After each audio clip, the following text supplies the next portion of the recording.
Welcome back everyone. In this video, I'll show you how to see public transport details on your Google Maps.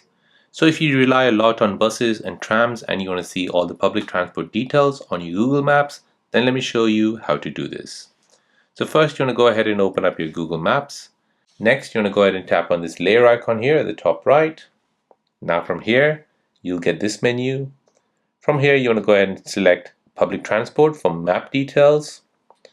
Now once you do this and then go back to your maps, you'll be able to see public transport. If you zoom in, you'll see all these small icons, which basically looks like a bus stop.